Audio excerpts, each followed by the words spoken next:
periodista de la prensa gráfica. Estamos hablando con alguien de casa también. Buenos días, licenciado Rosales. Muchas gracias, William. Mucho gusto. ¿Cómo ha estado? Encantado. Placer estar acá. Bueno, gracias igual por tenerlo acá con nosotros. Licenciado Rosales, bueno, en 100 días siempre ha sido bastante difícil, por ejemplo, evaluar las gestiones de los gobiernos.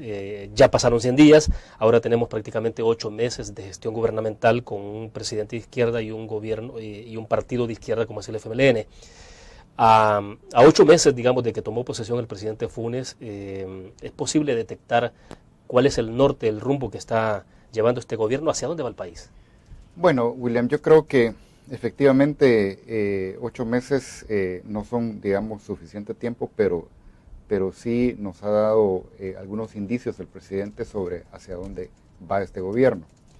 Creo que el presidente Funes nos sorprendió a todos, y ahí me incluyo, en la manera como ha logrado, digamos, mantenerse en una línea que no es necesariamente la que el FMLN, el partido que lo llevó al poder, hubiese esperado. En otras palabras, el presidente ha demostrado ser una persona moderada, una persona pragmática, una persona que tiene su propia agenda, ¿verdad? Que no necesariamente coincide con la línea radical que el FMLN hubiese querido implantar en este país hasta ahora.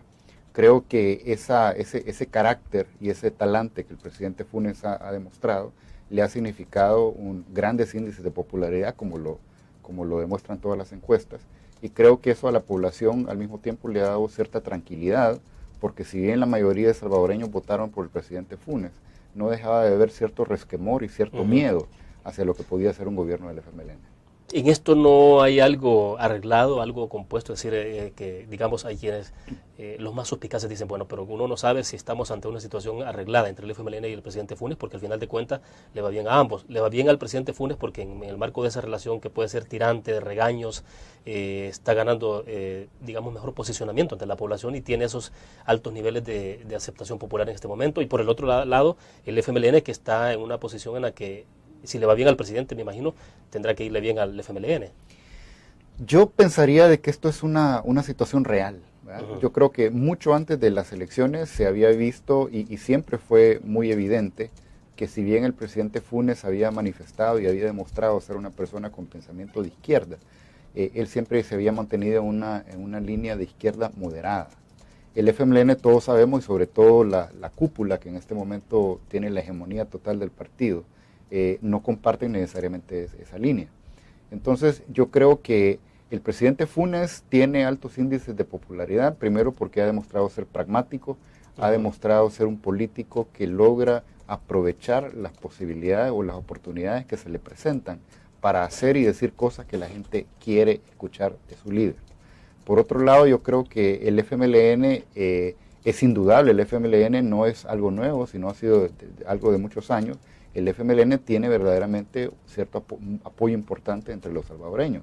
Ahora, yo pensaría de que también la crisis al otro lado del espectro, en la derecha, ha hecho de que, bueno, si vamos a tener que ahorita apoyar un partido político, o por lo menos decir qué partido político está haciendo mejor trabajo, obviamente el FMLN va a salir mucho mejor rankeado o mejor evaluado que la ausencia de una verdadera oposición fuerte y coherente, que es Arena, que ahorita, como todos sabemos, está pasando una crisis verdaderamente. Claro, y ya vamos a hablar más allá de ese tema.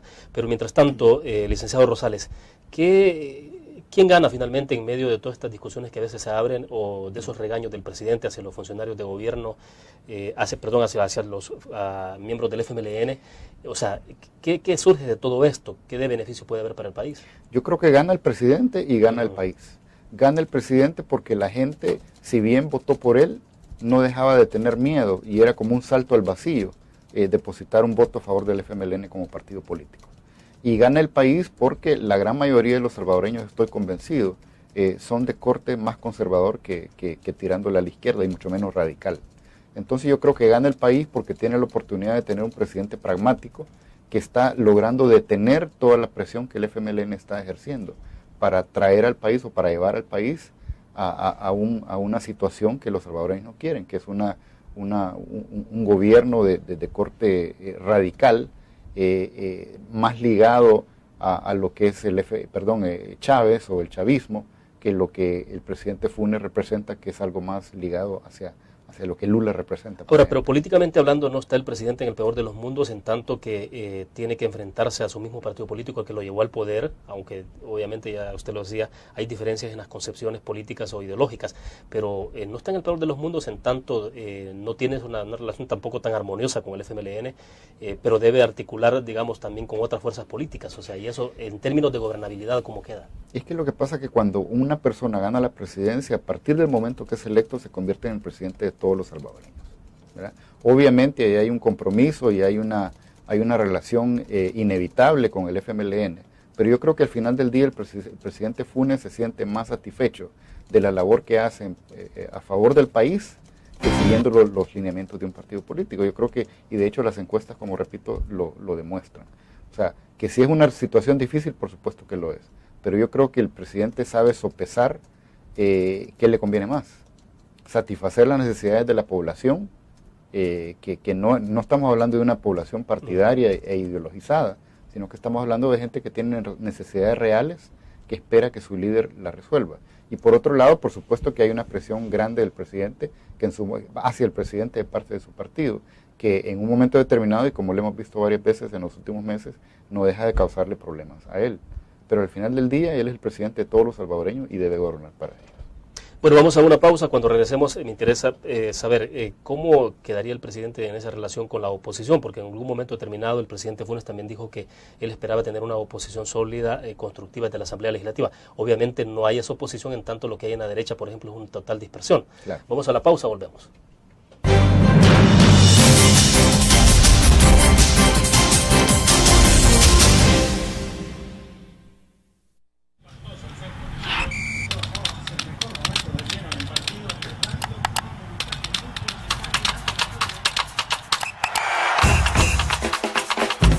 La emoción del deporte está en www.elgráfico.com.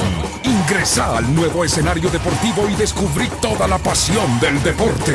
Fotos, videos, fichas y resultados de las mejores ligas del mundo. Elgráfico.com. Conectados por deporte. Blur. La revista más innovadora y moderna de todos los tiempos.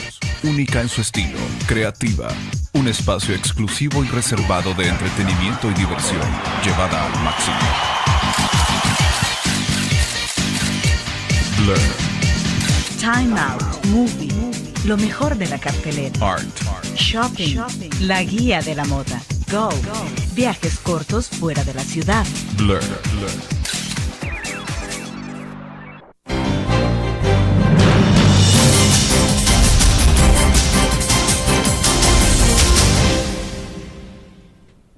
En este viernes está con nosotros en nuestros estudios el licenciado Carlos Rosales, él es analista y articulista de la prensa gráfica. Le decía, licenciado Rosales, el presidente ha insistido en algún momento en decir, bueno, que esperaba o espera tener una oposición sólida, una oposición también constructiva en el marco de la crisis que estaba pasando el Partido Arena. Pero bueno, lo que se tiene al interior de la Asamblea, obviamente desde la derecha, es una total dispersión en este momento.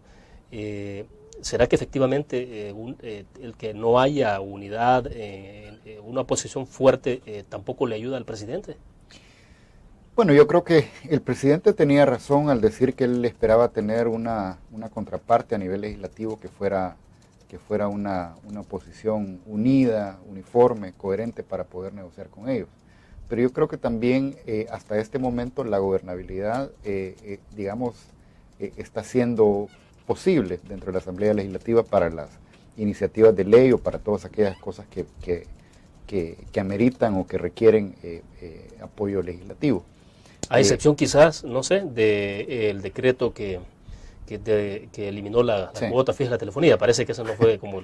Eso no fue, digamos, lo que él esperaba, pero también yo creo que los mismos partidos políticos han reconocido que han cometido errores en la manera como enfocaron el tema.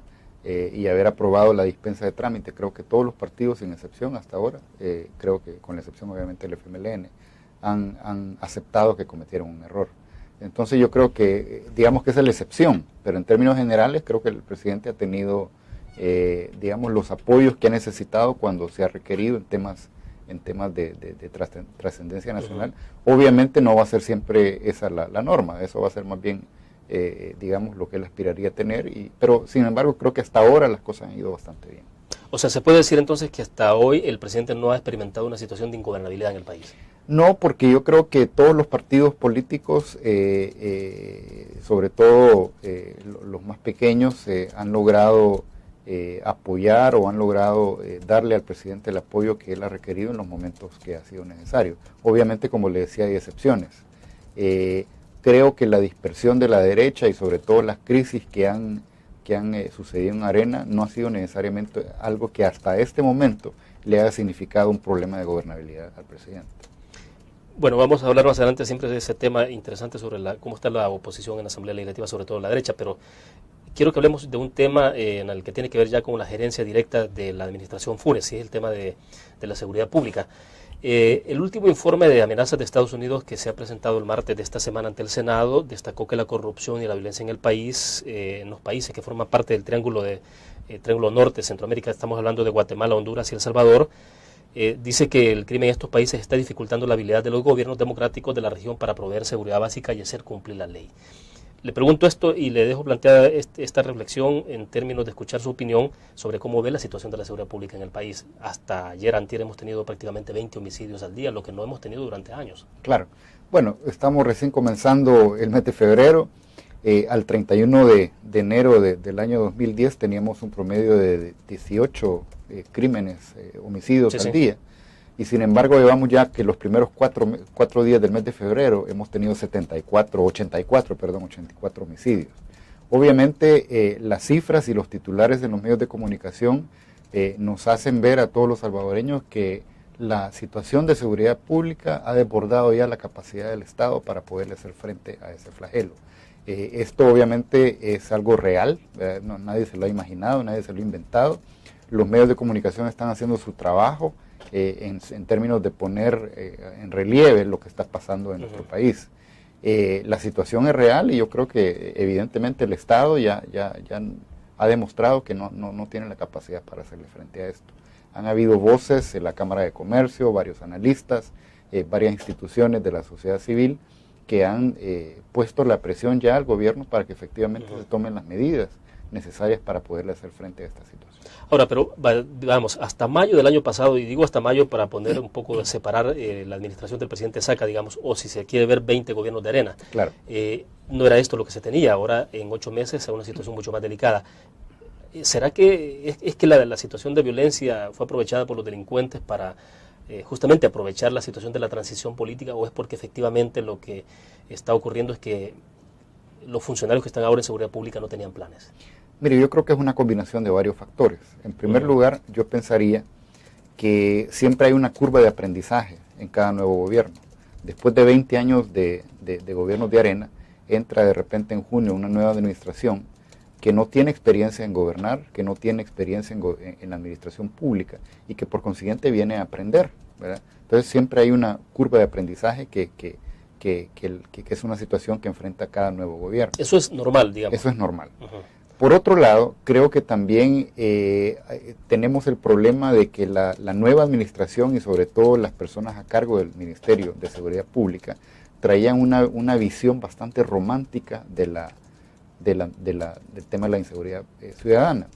Escuchamos el año pasado, por ejemplo, diversas declaraciones de parte del ministro y sus personas más allegadas, decir que el enfoque en la seguridad pública iba a ser la prevención, lo cual me parece totalmente válido. Creo que hay un componente de prevención que es importante a la hora de ver esta situación. Pero ¿cómo podemos hablar nosotros de prevención? Es decir, cuando hablamos de prevención estamos hablando de futuro, para que las nuevas generaciones y los niños y los jóvenes salvadoreños no entren en el tema de las drogas y de las maras. Que es lo que se debería hacer desde la familia, desde la escuela. Exactamente, pero que la política o el enfoque principal del ministerio sea prevención, cuando ya tenemos cerca de 20.000 mareros operando en las calles, me parece algo romántico y totalmente irrealista. Yo creo que las declaraciones del presidente Funes de ayer fueron muy tajantes en decir, a partir de este momento el enfoque va a ser la represión, que es precisamente el componente más importante cuando tenemos ya, como le digo, la cantidad de crímenes y de homicidios que se dan en las calles de El Salvador.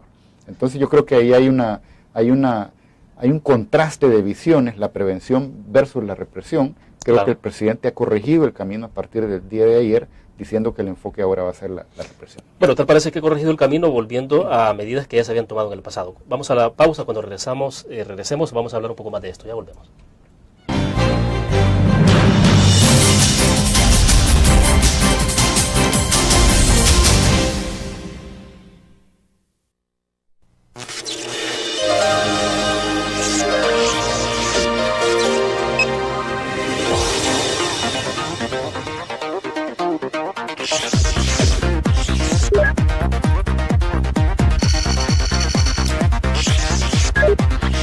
Estimulamos tus sentidos para que leas, veas, escuches e interactúes con la verdad.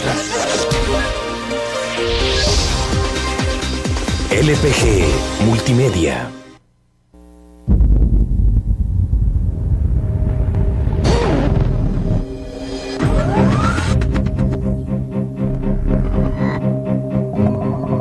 El inicio de una estrategia financiera desde los negocios y la actividad económica hacia toda Centroamérica.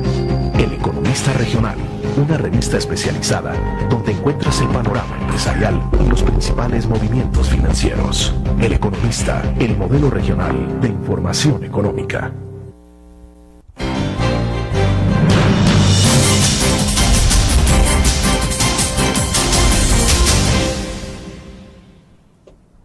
Licenciado Rosales, entonces en el tema de seguridad pública se está corrigiendo sobre la marcha y yo agregaría, se está corrigiendo sobre la marcha y se está volviendo a las medidas que se adoptaron en el pasado, que ya lo decíamos en el corte comercial. Bueno, tampoco había que descartar todo de lo que se había hecho en el tema de seguridad pública, porque incluso el presidente está diciendo, además de insistir ahora en enfatizar en la represión, está hablando también del acuartelamiento o régimen de disponibilidad, como les gusta llamar a otros. Pero igual, o sea, son medidas que se habían adoptado en el pasado. Correcto, o sea, yo creo que lo correcto de parte de la nueva administración era decir, bueno, miren, tenemos un problema serio en el área de seguridad pública, nosotros vamos a crear nuestros propios planes. Pero también creo que era un error venir a desechar todo lo que ya se había hecho en el pasado, porque obviamente hay que construir sobre lo que ya existe, ¿no? Entonces yo creo que ahorita se están dando cuenta que fue un error desechar totalmente o descartar totalmente todo lo que se había hecho en los gobiernos anteriores y empezar básicamente de cero.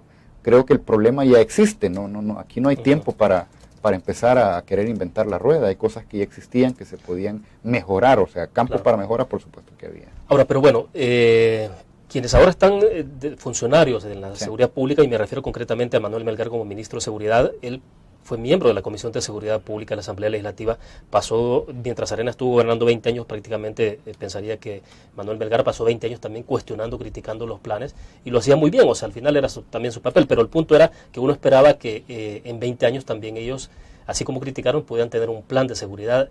Le pregunto, ¿ha habido plan de seguridad? Yo tengo la sensación de que no, es decir, el ministro Melgar pasó, como usted dice, tantos tiempos criticando, pero criticar es fácil. Lo difícil es proponer, y más difícil aún es administrar, dirigir, planificar e implementar. Entonces, claramente, como le digo, es más que evidente que el ministro tenía mucha capacidad para la crítica, pero a la hora de proponer y a la hora de estar ya sobre el macho, como decimos, se ve que hay una gran diferencia entre las dos cosas. Se está hablando ahora, a raíz del asesinato de los 8 jóvenes de pandillas en el cantón Milingüe, en Suchitoto, licenciado, se está hablando de la posibilidad de que haya grupos de exterminio en el país. Obviamente esto no se había registrado, o por lo menos no se había hablado mucho de esto hasta cuando se tuvo la situación aquella de la sombra negra en la década de los 90, pero claro. ¿Será que hay una amenaza real de que si la cosa en el tema de seguridad pública continúa tal cual está, pueda desbordar en esto, en información de grupos de exterminio, en que la gente entonces comience a tomar justicia por su cuenta y hacer las cosas a su manera? Mire, yo creo que por lo que he visto en los medios de comunicación y las declaraciones que he escuchado de las autoridades policiales, creo que todavía no hay una certeza de que efectivamente eso haya pasado. Sí, claro. De hecho, hay cosas que sugieren que eso puede ser lo que está pasando, el modus operandi de cómo fue toda la situación. Evidentemente hay indicios que apuntan a que fue un operativo, ¿verdad? Muy bien planificado para asesinar a esas personas. La realidad es que, mire, si hay o no hay grupos de exterminio, como le digo, todavía es muy temprano para saberlo. Pero si los hay, creo que es una demostración más de que la gente ya está harta. La gente ya dijo basta y los salvadoreños ya francamente no podemos seguir viviendo en esta situación. En Guatemala, por ejemplo, existe desde hace muchos años, ¿verdad?, la modalidad, sobre todo en las comunidades al interior del país, de los famosos linchamientos. Ese es cuando la gente está harta de una situación y decide tomar la justicia por las manos, con sus manos. Entonces yo no sé si, como le digo, lo que ha pasado ahí es una verdadera circunstancia que se está dando de gente que toma la justicia por sus manos, pero la verdad no me extrañaría dadas las circunstancias. Bueno, quiero leerle un par de comentarios de los cibernautas, pero creo que lo vamos a hacer entonces después de la pequeña pausa, que creo que es importante que escuchar su opinión sobre esto. Ya volvemos.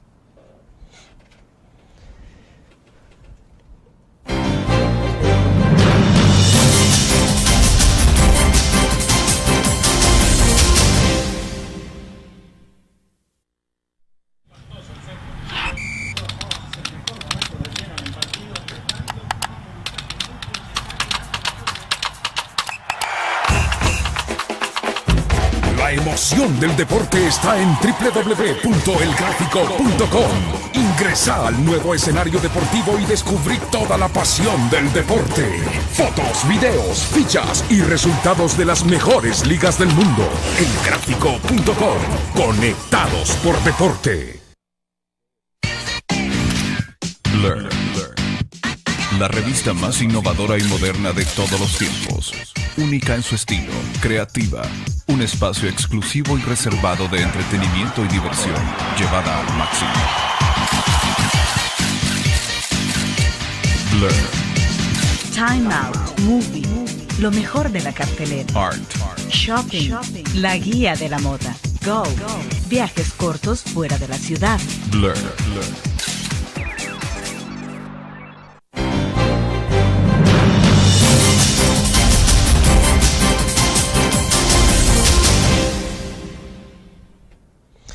Licenciado Rosales, un par de inquietudes de los cibernautas. José nos ha escrito a San Salvador y él dice: señor Rosales, a su juicio, ¿cómo ve la relación Funes-Saca? ¿No cree que acá está la punta del iceberg, por lo cual no hay una verdadera oposición en el país?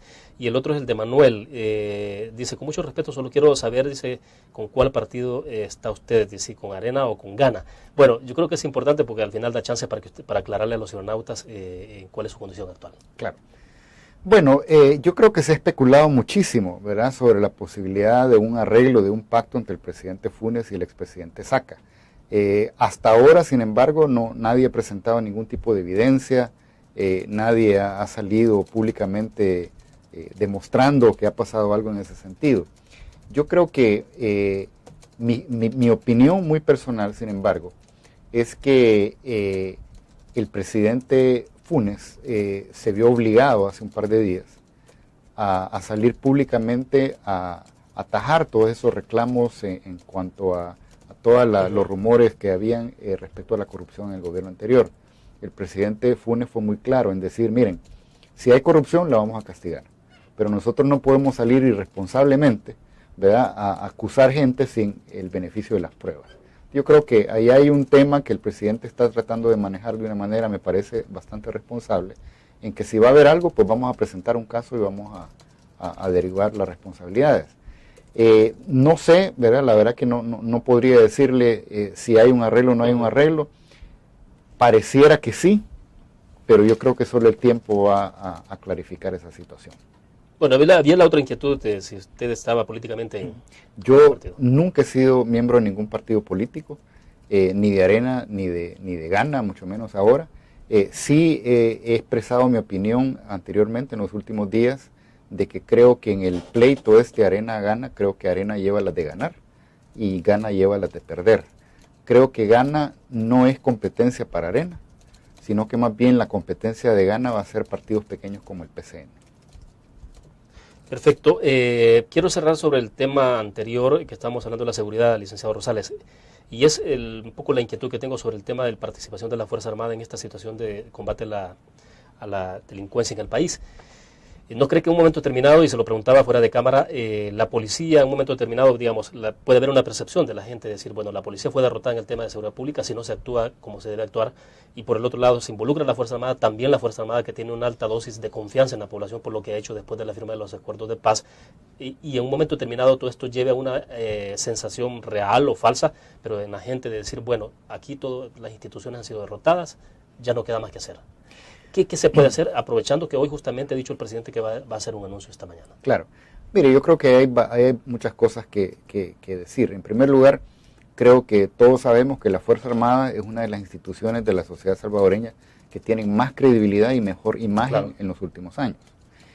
Creo que efectivamente ha quedado demostrado, sobre todo en los últimos meses, que la Policía Nacional Civil prácticamente se ha visto muy mal, ¿verdad?, en el tema del combate contra la delincuencia. Y sin embargo, yo me atrevería a decir de que no es justo echarle toda la culpa a la policía. La policía es únicamente un ente que participa en toda la resolución de la criminalidad en El Salvador. Ahí tenemos que hablar de la fiscalía, tenemos que hablar del sector justicia, obviamente una policía mejor dotada de recursos, con policías mejor pagados, ¿verdad? Estamos hablando de que un agente policial gana $400 al mes. Un ordenanza de un ministerio gana mucho más que él. Entonces yo pensaría de que una infusión de recursos hacia la policía es importante, no solo para dotarlo tecnológicamente de mejores herramientas para la investigación, pero también obviamente tener policías mejor pagados. Yo estoy totalmente de acuerdo con la participación de la Fuerza Armada en el combate a la delincuencia.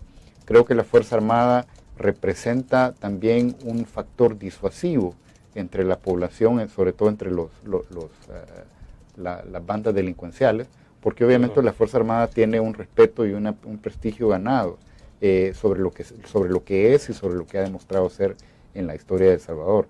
Yo creo que un trabajo conjunto entre la policía y la Fuerza Armada puede tener éxito, ¿verdad? Obviamente no depende únicamente solo de sacarlos a la calle. Tiene que haber toda una política, tiene que haber todo un planes operativos que sean verdaderamente eficaces para lograr que ambos conjuntamente puedan hacer buen trabajo. Perfecto, vamos a la última pausa comercial. Cuando regresemos, dedicamos los últimos minutos a hablar un poco sobre el tema ya concretamente de la oposición, cómo se encuentra la derecha en la Asamblea Legislativa. Ya usted dio algunos asomos también sobre esto en la relación con el presidente Funes, y a ver si nos alcanza para hablar un poco sobre los referéndums, que se ha vuelto una palabra muy de moda en nuestro país y desde luego desde hace algún tiempo en Sudamérica. Ya volvemos.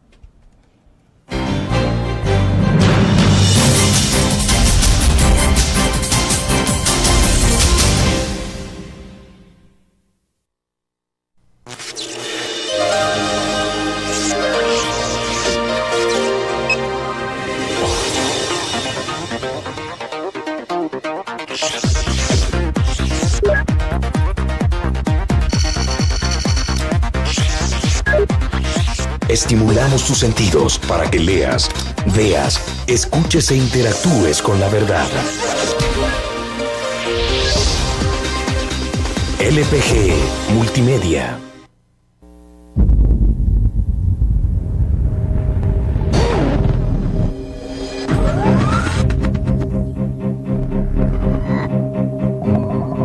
El inicio de una estrategia financiera desde los negocios y la actividad económica hacia toda Centroamérica. El Economista Regional, una revista especializada donde encuentras el panorama empresarial y los principales movimientos financieros. El Economista, el modelo regional de información económica.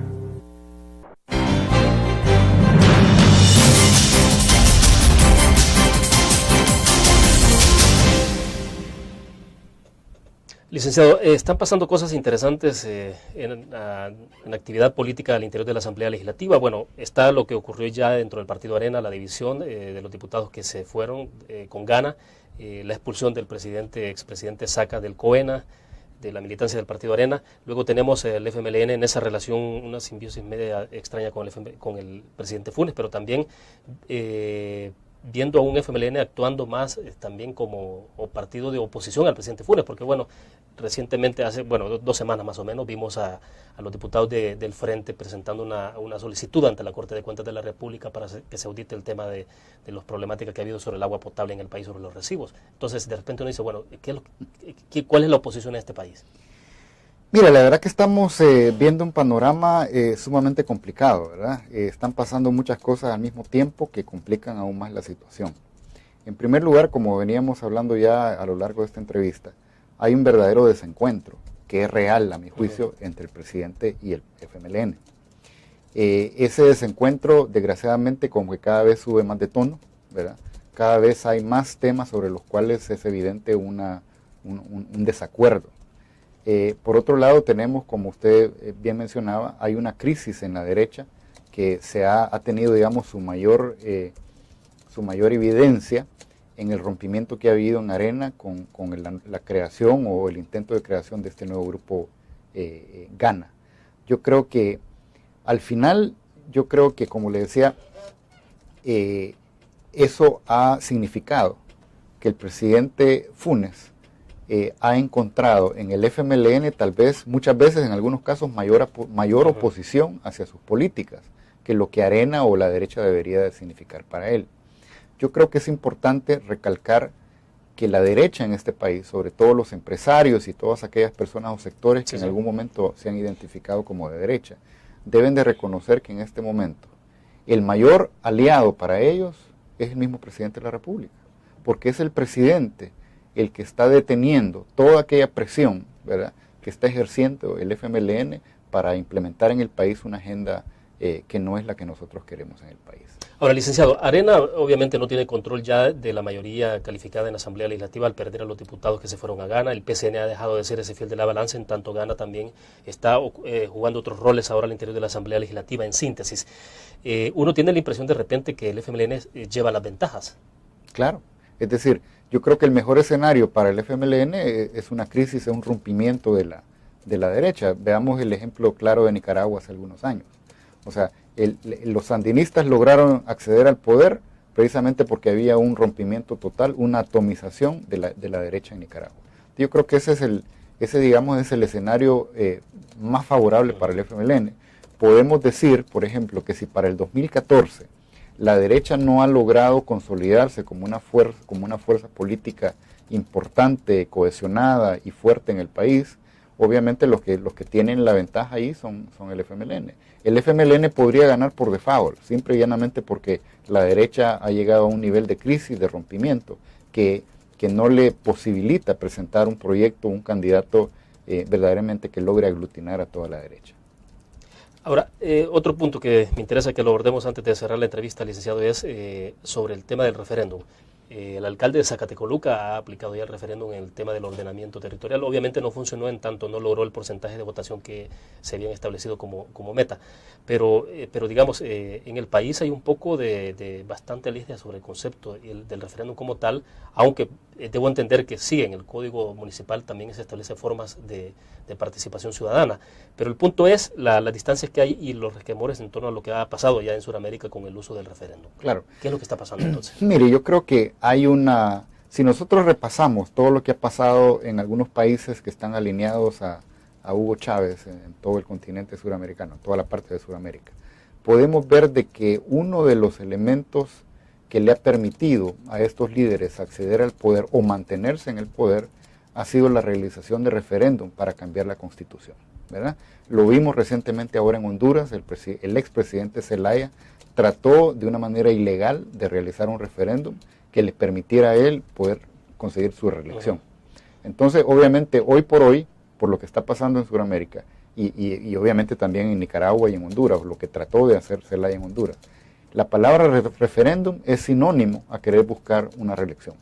Es sinónimo, además, de querer sustituir un modelo político, un sistema político de democracia representativa a lo que Chávez llama la democracia popular, o la democracia directa.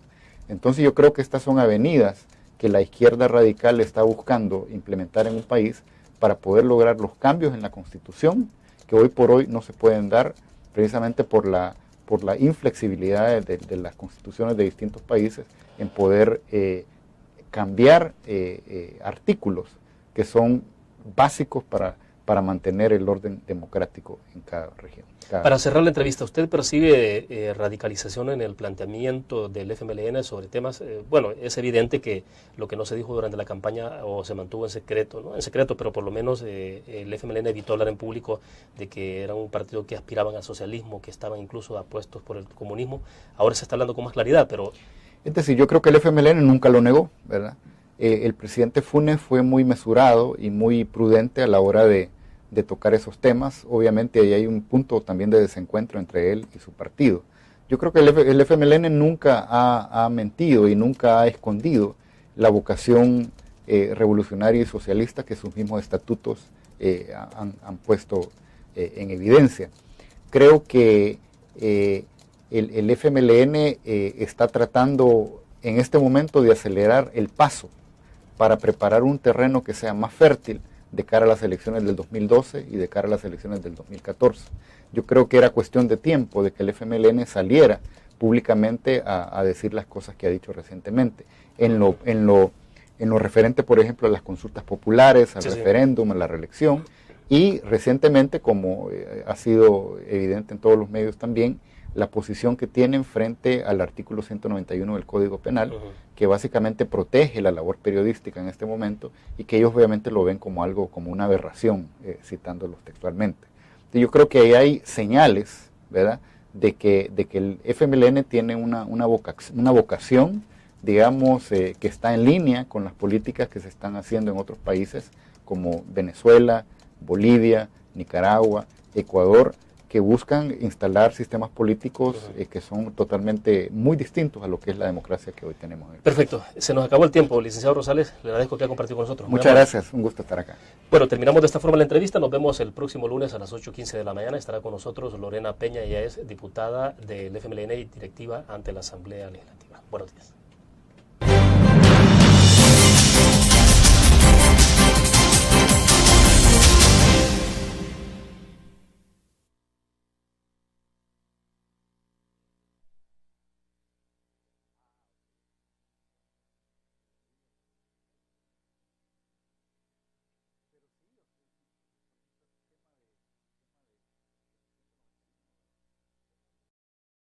De la prensa gráfica, estamos hablando con alguien de casa también. Buenos días, licenciado Rosales. Muchas gracias, William. Mucho gusto. ¿Cómo ha estado? Encantado. Placer estar acá. Bueno, gracias igual por tenerlo acá con nosotros. Licenciado Rosales, bueno, en 100 días siempre ha sido bastante difícil, por ejemplo, evaluar las gestiones de los gobiernos. Ya pasaron 100 días, ahora tenemos prácticamente 8 meses de gestión gubernamental con un presidente de izquierda y un gobierno y un partido de izquierda como es el FMLN. A 8 meses, digamos, de que tomó posesión el presidente Funes, ¿es posible detectar cuál es el norte, el rumbo que está llevando este gobierno? ¿Hacia dónde va el país? Bueno, William, yo creo que efectivamente 8 meses no son, digamos, suficiente tiempo, pero sí nos ha dado algunos indicios el presidente sobre algo de muchos años. El FMLN tiene verdaderamente cierto apoyo importante entre los salvadoreños. Ahora, yo pensaría de que también la crisis al otro lado del espectro, en la derecha, ha hecho de que, bueno, si vamos a tener que ahorita apoyar un partido político, o por lo menos decir qué partido político está haciendo mejor trabajo, obviamente el FMLN va a salir mucho mejor rankeado o mejor evaluado que la ausencia de una verdadera oposición fuerte y coherente, que es Arena, que ahorita, como todos sabemos, está pasando una crisis verdaderamente. Claro, y ya vamos a hablar más allá de ese tema. Pero mientras tanto, licenciado Rosales, ¿quién gana finalmente en medio de todas estas discusiones que a veces se abren o de esos regaños del presidente hacia los funcionarios de gobierno, hacia los miembros del FMLN? O sea, se había visto y siempre fue muy evidente que si bien el presidente Funes había manifestado y había demostrado ser una persona con pensamiento de izquierda, él siempre se había mantenido en una línea de izquierda moderada. El FMLN, todos sabemos, y sobre todo la cúpula que en este momento tiene la hegemonía total del partido, no comparten necesariamente esa línea. Entonces, yo creo que el presidente Funes tiene altos índices de popularidad, primero porque ha demostrado ser pragmático, ha demostrado ser un político que logra aprovechar las posibilidades o las oportunidades que se le presentan para hacer y decir cosas que la gente quiere escuchar de su líder. Por otro lado, yo creo que el FMLN es indudable, el FMLN no es algo nuevo, sino ha sido, al mismo tiempo le ha dado cierta tranquilidad, porque si bien la mayoría de salvadoreños votaron por el presidente Funes, no dejaba de haber cierto resquemor y cierto miedo hacia lo que podía ser un gobierno del FMLN. ¿En esto no hay algo arreglado, algo compuesto? Es decir, que digamos hay quienes, los más suspicaces dicen, bueno, pero uno no sabe si estamos ante una situación arreglada entre el FMLN y el presidente Funes, porque al final de cuentas le va bien a ambos. Le va bien al presidente Funes porque en el marco de esa relación que puede ser tirante, de regaños, está ganando, digamos, mejor posicionamiento ante la población y tiene esos altos niveles de aceptación popular en este momento. Y por el otro lado, el FMLN, que está en una posición en la que si le va bien al presidente, me imagino, tendrá que irle bien al FMLN. Yo pensaría de que esto es una situación real, ¿verdad? Yo creo que mucho antes de la celebración hacia dónde va este gobierno. Creo que el presidente Funes nos sorprendió a todos, y ahí me incluyo, en la manera como ha logrado, digamos, mantenerse en una línea que no es necesariamente la que el FMLN, el partido que lo llevó al poder, hubiese esperado. En otras palabras, el presidente ha demostrado ser una persona moderada, una persona pragmática, una persona que tiene su propia agenda, ¿verdad? Que no necesariamente coincide con la línea radical que el FMLN hubiese querido implantar en este país hasta ahora. Creo que ese carácter y ese talante que el presidente Funes ha demostrado le ha significado grandes índices de popularidad, como lo demuestran todas las encuestas, y creo que eso a la población